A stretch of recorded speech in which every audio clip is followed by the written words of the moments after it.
This is the Baylee Jae Sketchbook, and I've been wanting to use it for a while now. I ordered it back in July and got it in July, but due to a series of events, I haven't been able to even get the chance to use it until recently. So hi everyone, I'm Ward, and welcome to my channel Wardrawsalot. And today we're going to review the Baylee Jae Sketchbook that I've been dying to use and show you guys since I got it.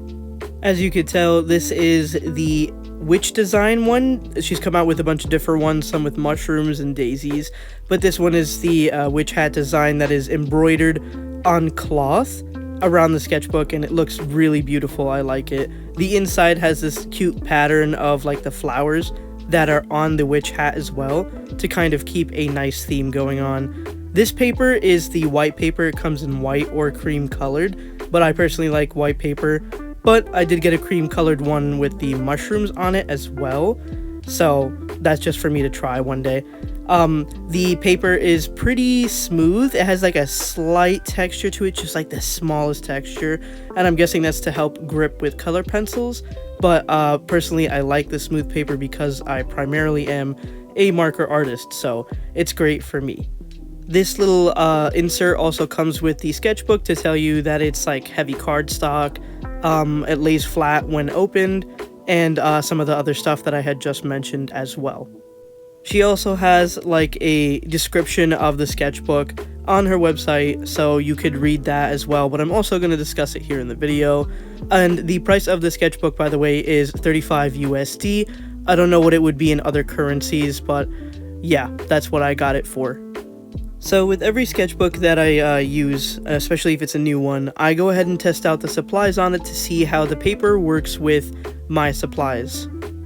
This is a very important step that I suggest nobody just like looks over, for the sole fact that the paper is actually extremely important when it comes to making your art look great. You can have, you know, Copics like I'm using right now, but you could have printer paper and it would look like ass, okay? Like it would not work. You have to have good paper as you're coloring. And I can tell from when I was blending with my markers that this paper was pretty damn nice, I'm not gonna lie. As stated before, this is cardstock paper, and cardstock is usually really good from what I've experienced when it comes to using markers on it.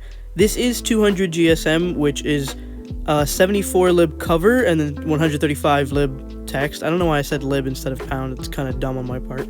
But yeah, it's pretty much on the heavier side, which is good when you're dealing with markers.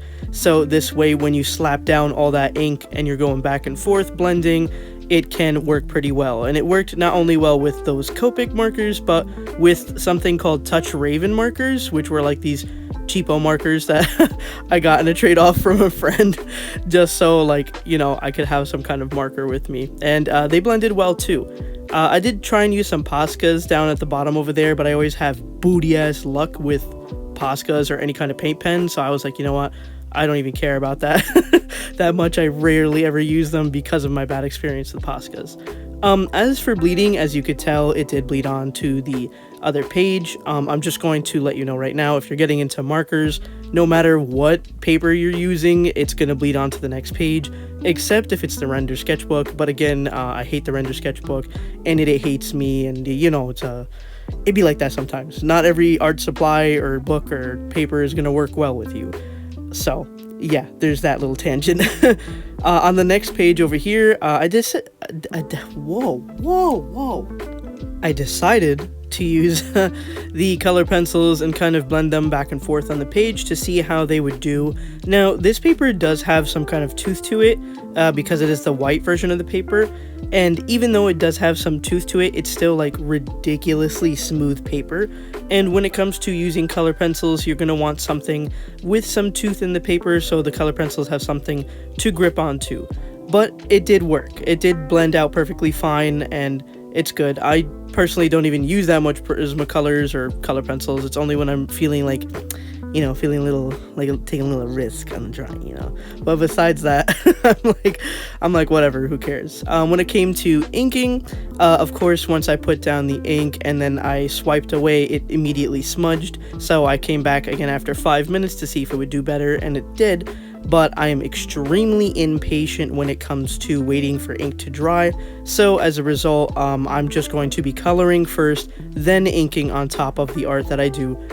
This sketch has been in this sketchbook for a solid month and a half now, I'm gonna say. Possibly more, I'm not sure.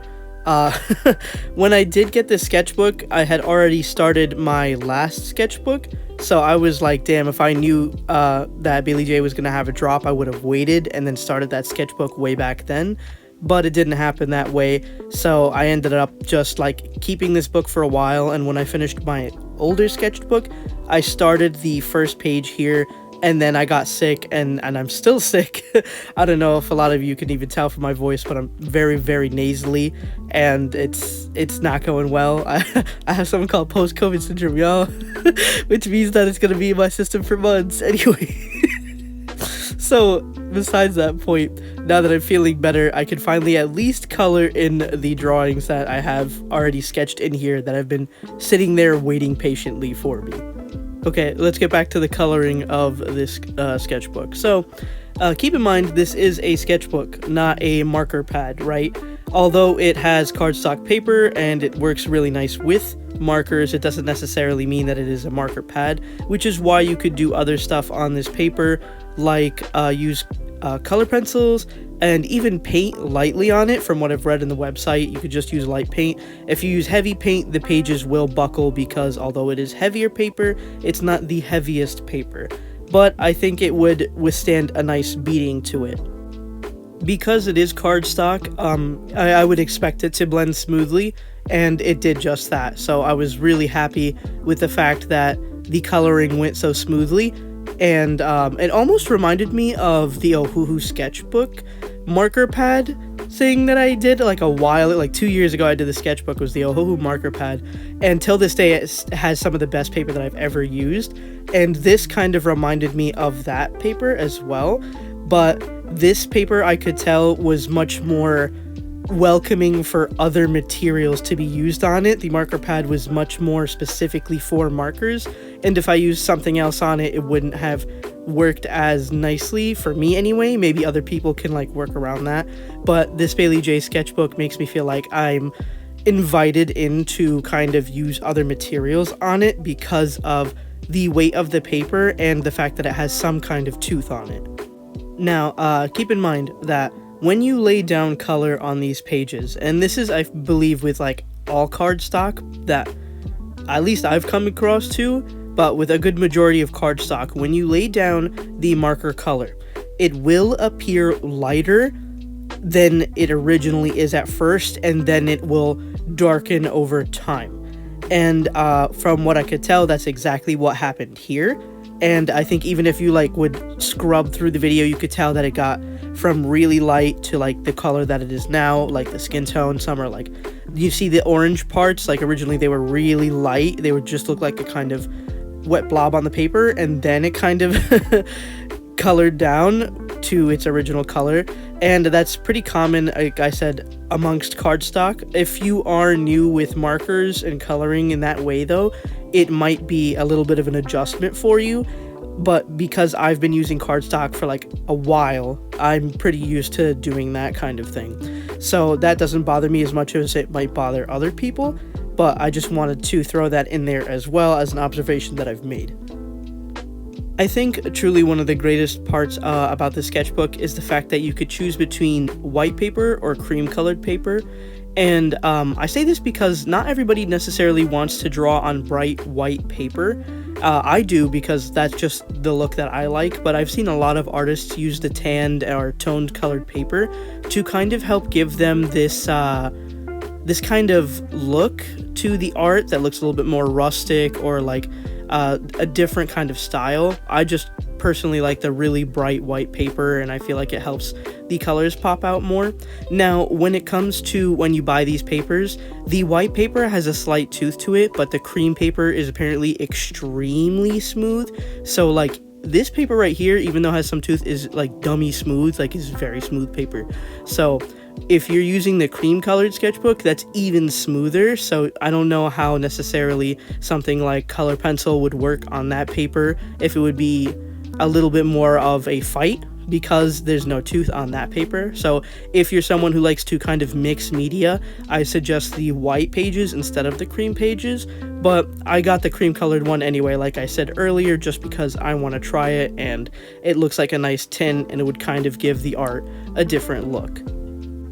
Inking was a pleasant experience. Again, it's cardstock, so it's gonna work well. I did use a fatter nib this time than in my usual art because I just felt like I wanted to use it.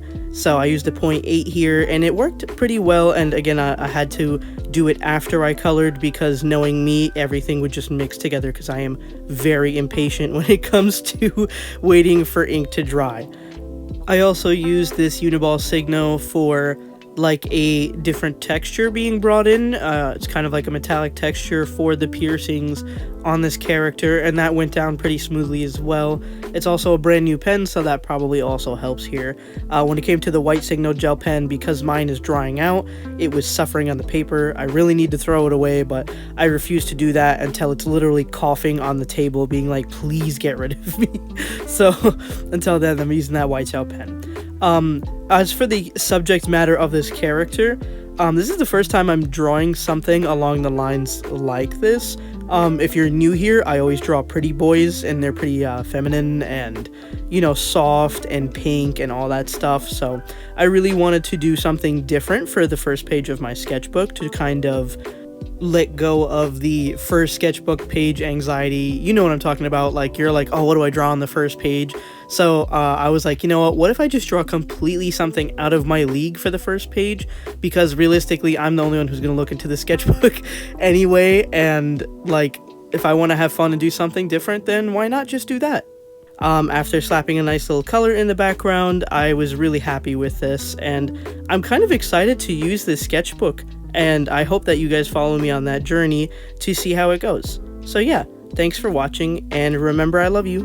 Bye.